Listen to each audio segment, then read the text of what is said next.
Hello guys, તો જો સવારના થઈ ગયા છે 9 અને હું આવી ગઈ છું ધાબા પર કપડાં સુકાવવા, કારણ કે મારે આજે પેન્ટો બહુ જ છે. જો ટબ ભરીને પેન્ટો છે, તો કેટલા બધા પેન્ટો છે. તો આ બધી પારી પર કાલ વરસાદ પડ્યો તો કચરો થઈ ગયો. સામેથી લઈને આવી છું, બધી પારીઓ સાફ કરીને એની પર પેન્ટો ગોઠવી દઈશ.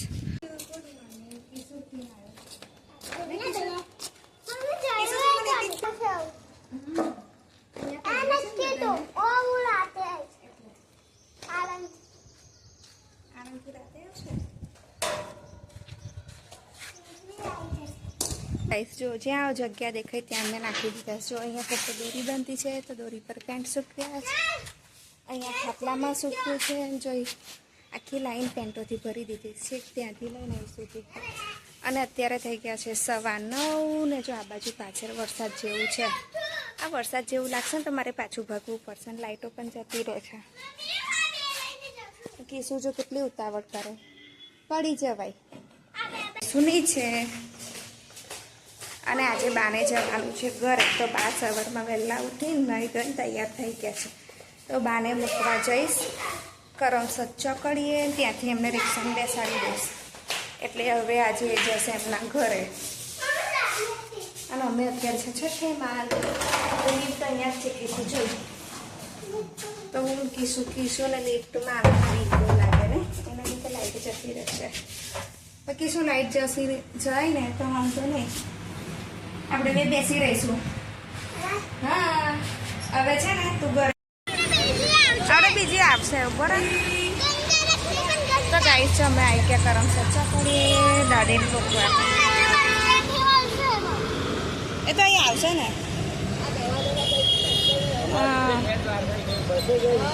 દવા લેવા ગયેલી બાની જ, એમની દવા જોઈતી હતી ને. હા અંકલ બીજી આવશે,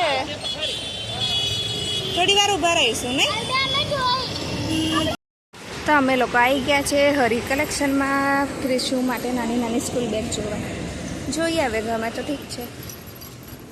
અમે લોકો આવી ગયા છે પફ લેવા. પફ લઈશ તો ફરી હજુ ડિસાઈડ કરે છે.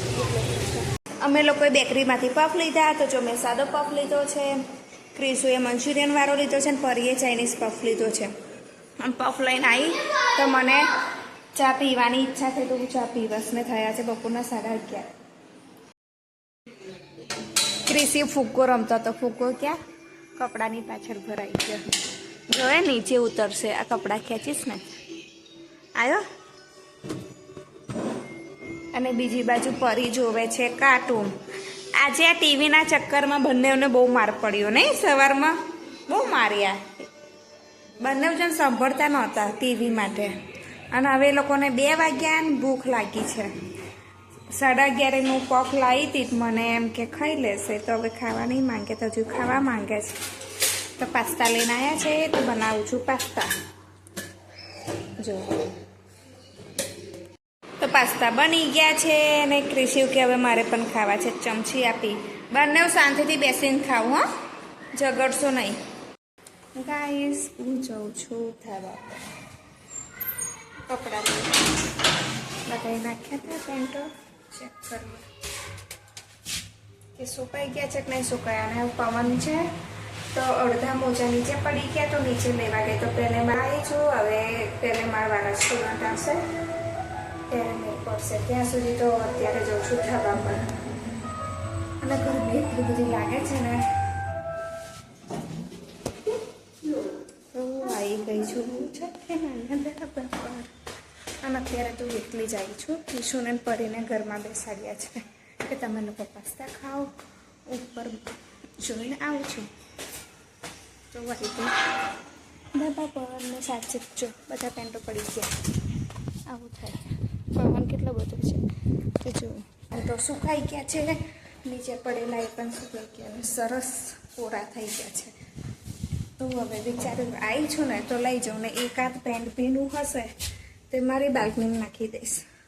જો પણ કેટલા સરસ સુકાઈ ગયા 3-4 કલાકમાં. તો પરી અને કિશુ શું રમે છે? તો ગાઈસ કિશુ કશુંક બતાવે છે. શું બતાવે છે? ચલો આપણને કિશુ બતાવે છે. કૂતરું બાગમાં ક્યાં છે? તો ગાઈસ અમારી પાછળની બાજુમાં ક્વાર્ટર્સ છે. ક્વાર્ટર્સનો ત્યાં ગાર્ડન છે. તો ગાર્ડનમાં છે ને કૂતરાને જો કેટલી તરસ લાગે છે. અને કૂતરાને એવું સમજણ પણ કેવી પડે કે આ પાઇપમાંથી પાણી આવે એમાં પાણી પીવાય. તો જો એને તો તરસ બહુ લાગી છે. તો એ ઘરને પાઇપ ઊંચી નીચી કરે છે.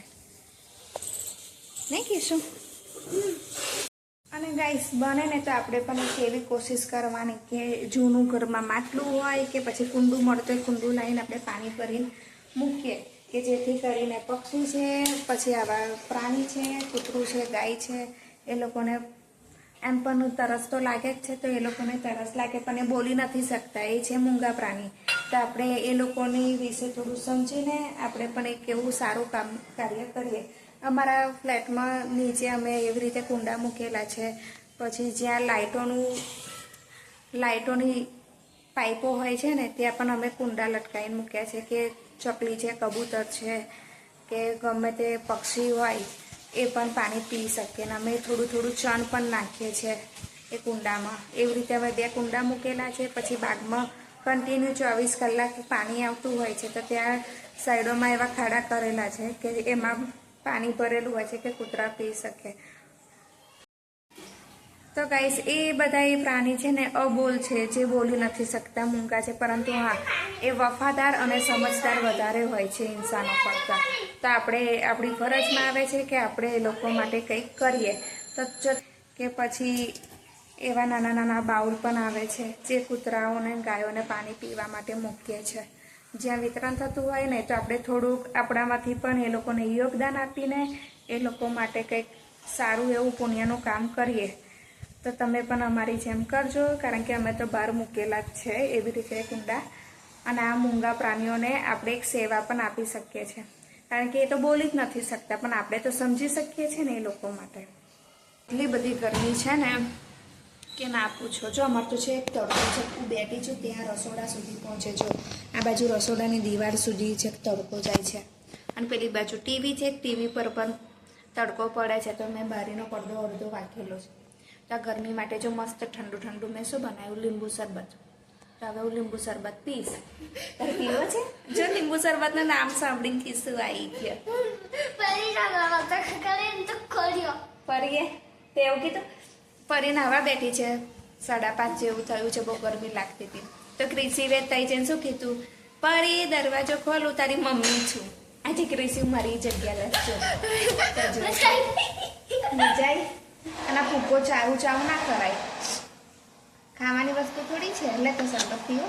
શરબત બનાવ્યો તો પીવું છું શરબત. જો હવે ચોકડીથી બૂમો પાડે છે પરી. પછી મારશે કે શું? ચલ બેટા બહુ નાનો હોય, પાણી બી ગરમ હોય ઉપર ટાંકાનું. તો બરફ નીકળે છે. તો તમે પરી સાથે પ્રેન્ક કર્યો છે. તો ચલો શરબત પીવા.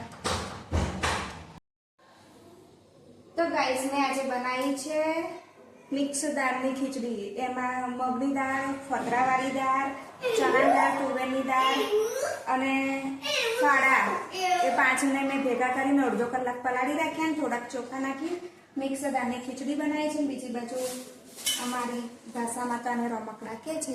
તમારી બાજુ શું કહે છે કોમેન્ટ્સમાં અવશ્ય જણાવજો.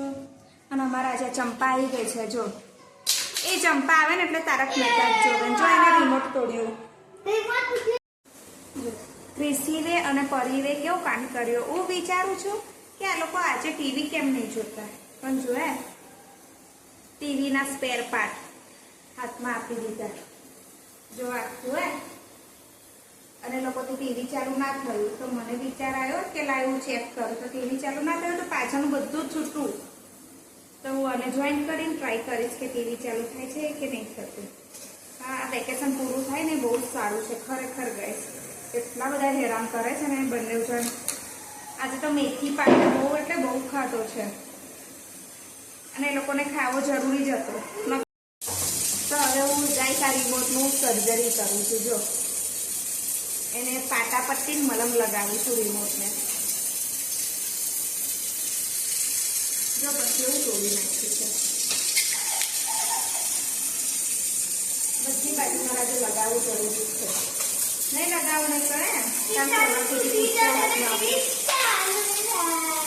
અને આ વખત તમે નક્કી કર્યું છે કે આ મહિના આખા વર્ષનો 4 થી 5મો રિમોટ છે. હવે આ વખત ફાઇનલી નક્કી કર્યું કે હવેથી નહીં લાવું. બોલી ના લાવું તાર ઘરેથી લઈ આવી છે. આપણા લોકોને કીધું છે તો ગાઈસ રિમોટની સર્જરી થઈ ગઈ છે. મેં તૈયાર કરી નાખી. હીરું બહુ વસ્તુ આવે છે. હીરું કે ચર્ચા થાય કે નહીં હું મારા મિશનમાં સક્સેસફુલ થઈ જાય નહીં છું. એની સર્જરી કરી તો ઓટોમેટિક રિમોટ ચાલુ થઈ ગઈ. હવે હીરુબેનને મજા જ છે. ટીવી જોવા જ આવે છે હીરુબેન. જ્યાં હોય ત્યાં બસ તારક મહેતા એના સિવાય બીજું કંઈ જોતી જ નથી.